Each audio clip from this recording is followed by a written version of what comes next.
Good evening all of you.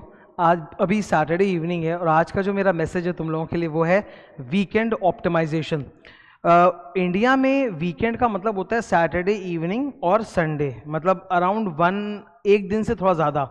हालांकि जो America वगैरह है वहाँ पे वीकेंड फ्राइडे इवनिंग से चालू हो जाता है, पर हमारे यहाँ सैटरडे इवनिंग से चालू होता है वीकेंड। ना वीकेंड ऑप्टिमाइजेशन अभी एकदम परफेक्ट टाइम है, ये मैसेज दे रहा हूँ। अभी आज खुद वीकेंड स्टार्ट हो रहा है, सैटरडे इवनिंग है। ये मैसेज ज़रूरी है। क्यों ज़रूरी है? I tell you. ध्यान से मेरी बात को सुनते जाना।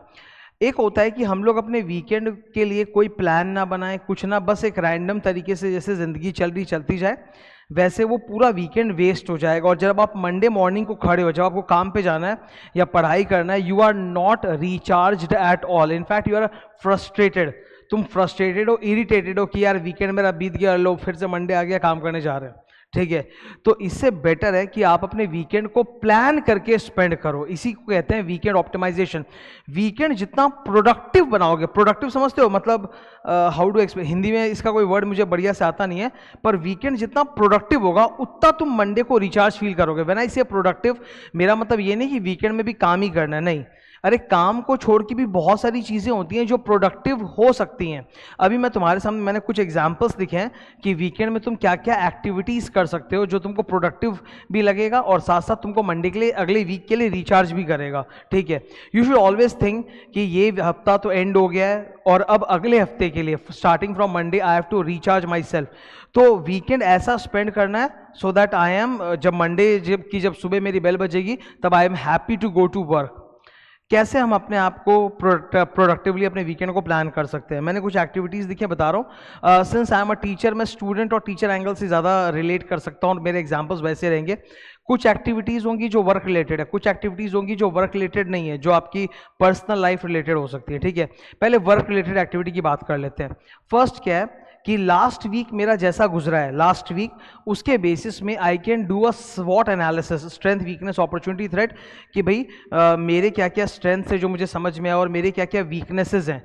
क्योंकि देखो, जब तक इंसान एक सेल्फ अवेयरनेस नहीं आएगा ना, जब तक आप अपने वीकनेसेस को समझोगे कि नहीं, रिकॉग्नाइज नहीं करोगे, तब तक आप उससे फाइट करने के लिए कोई स्ट्रैटेजी या प्लान भी नहीं बना सकते। तो you must know what is your strength and what is your weakness. आपका लास्ट वीक कैसा गुजरा, were you able to achieve your plan और नॉट, तो डू दैट एनालिसिस, स्वॉट एनालिसिस करो लास्ट वीक का, ताकि अगले वीक के लिए इंप्रूव कर सके। ये एक वर्क रिलेटेड हो गया। सेकंड आप कर सकते हो कि आप अगले वीक का पूरा प्लान बना सकते हो कि भाई अगले वीक में मेरे को ये टारगेट अचीव करना है, ये चैप्टर्स खत्म करने, ये सब्जेक्ट करना है, वगैरह वगैरह। तो एक प्लान बना सकते हो। अगर स्टूडेंट हो तो थर्ड रिविजन कर सकते हो कि चलो एक ब्रिस्क या एक शॉर्ट या क्विक रिविजन कर लिया वीकेंड में, तो उससे क्या है कि पुराना जो पढ़ा हुआ है सारा दिमाग में तरोताज़ा हो गया। या फिर ऐसा भी कर सकता है कि हम अपने बुक और अपने कॉपी नोट्स को सजा लें। जैसे जब हम लोग क्लासेस वगैरह पढ़ते रहते हैं तो रैंडमली सब कुछ होते रहता है, तो एक बार सजाना भी तो पड़ता है ना। तो वीकेंड में बैठ के अपने सारे कॉपी नोट्स को रीअरेंज कर लिया, इंडेक्सिंग कर ली, पेज नंबर डाल दिया, बुक के साथ उसको कोरिलेट कर दिया ताकि फिर बाद में रिवीजन में आसानी हो। तो ये सब हो गया वर्क रिलेटेड प्रोडक्टिव एक्टिविटीज जो तुम कर सकते हो, जो एक्चुअली तुमको अगले वीक के लिए बहुत ज़्यादा क्लियर पर्सपेक्टिव देगा कि how you should move ahead. There are other recreational activities also. जैसे नंबर 1 एक होता है कि आप अपने मम्मी पापा से बात करो। ठीक है, देखो इंसान कितना भी बड़ा हो जाए, मम्मी पापा के लिए वो हमेशा बच्चा ही रहता है। ठीक है, मम्मी पापा से बात करोगे, उनसे घुलोगे मिलोगे तो एक नया पर्सपेक्टिव मिलता है, बहुत शांति मिलती है और तुमको ये रियलाइज होता है कि yes you have achieved a lot. Because दुनिया या हम लोग अपना अचीवमेंट खुद नहीं देख पाएंगे, पर माँ बाप को अपने बच्चे का अचीवमेंट दिखेगा ही दिखेगा। और जब वो तुमको कुछ अच्छा बोलेंगे तुम्हारे बारे में ना, बहुत ज़्यादा पॉजिटिविटी आएगा, होप आएगा कि yes I am doing something good in my life and मैं और अच्छा कर सकता हूँ। तो आप मम्मी पापा से अपने बात कर सकते हो। ठीक है, जैसे मेरी शादी हो गई है, मैं मम्मी पापा से बात करता हूँ, अपनी वाइफ से बात कर सकता हूँ, मैं अपने भाई विकास से बात करता हूँ। ठीक है, तो ये बात करना, वॉक पे चले गए। ठीक है, ये भी तो होता है, सुबह सुबह अर्ली मॉर्निंग संडे को वॉक पे चले गए, अपने पापा के साथ या अपनी मम्मी के साथ, किसी के साथ भी वॉक में चले गए नेबरहुड में। एक एक्सरसाइज जितना लोड तो नहीं है, पर वॉक करने से फिर भी एक अच्छा, मतलब एक पॉजिटिविटी, एक मेंटली बहुत अच्छा लगता है। ठीक है, you can do that thing.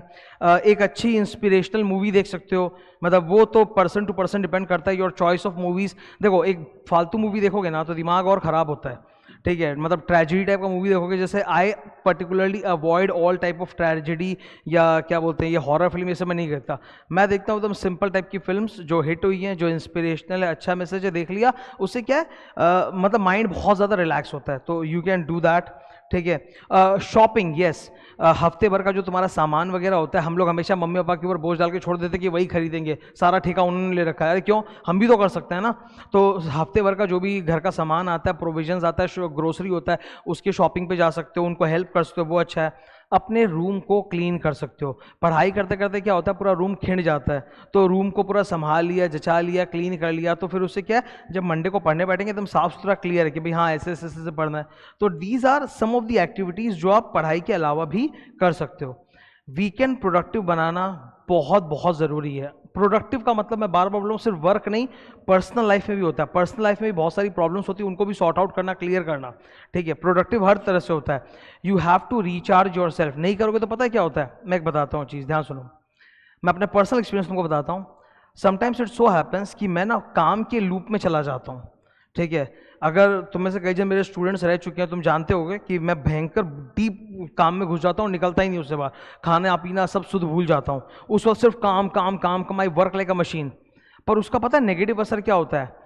After जब इस तरह से 2-3 दिन बीत जाते हैं ना, उसके बाद मैं एकदम गुस्सा हो जाता हूँ। मतलब गुस्सा मतलब क्या होता हूँ, I get very frustrated, irritated.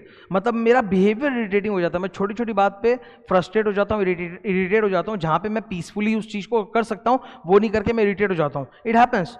तो यार ऐसा कर ही क्यों रहे हो? ऐसा अपने आप को बर्नआउट करने की जरूरत क्या है? क्यों नहीं प्लान बना लेते कि थोड़ा सा चलो यार, उस गंदा दिमाग रखने से बढ़िया है कि 2 घंटा का रिलैक्स कर लिए, 2 घंटा का शांत हो गए, डू दैट। तो उससे फायदा होगा। अगर तुम वीकेंड भी एकदम ऐसे ही निकाल दोगे ना, खटते खटते पागल की तरह, तो मंडे को सुबह तुमको फिर एकदम गुस्सा आने लग जाएगा, चिड़चिड़ाहट आने लग जाएगा, और प्रोडक्टिविटी गिरेगी। प्रोडक्टिविटी का मतलब ये नहीं होता कि आप मंडे से लेके फ्राइडे सैटरडे तक जो है ना सिर्फ 12 घंटा किताब के साथ बैठ गए। नो, आपने उस 12 घंटा में क्या काम किया है वो भी बहुत मैटर करता है। हार्ड वर्क जिसको बोलते हैं ना सर, हार्ड वर्क का मतलब ये नहीं होता कि 12 घंटे बैठ गए, वो सब कोई बैठा है दुनिया में। हार्ड वर्क मतलब जो चीज दूसरे नहीं करेंगे, जो मैं खुद नहीं करना चाहता, वो भी मैं मजबूर होकर कर रहा हूं, because I know that is going to give me results. वो होता है हार्ड वर्क। तो वो प्रोडक्टिविटी उसी से आता है। तो इसके लिए प्लीज अपने आप को फ्रस्ट्रेट मत करो। मैं पहले भी बोल चुका हूं, no need to romanticise your struggle. अपने स्ट्रगल को ज़्यादा बढ़ा चढ़ा के दिखाने जाए, अरे मैं कितना खटा हूँ, मैं कितना मेहनत किया, दुनिया का सारा बोझ मेरे ही छोटे से कंधे पर है। ये सब एटीट्यूड एकदम हेल्पफुल एटीट्यूड नहीं है। These are not helpful thoughts. ये डिस्ट्रॉय करता है तुम्हारे काम को, ठीक है।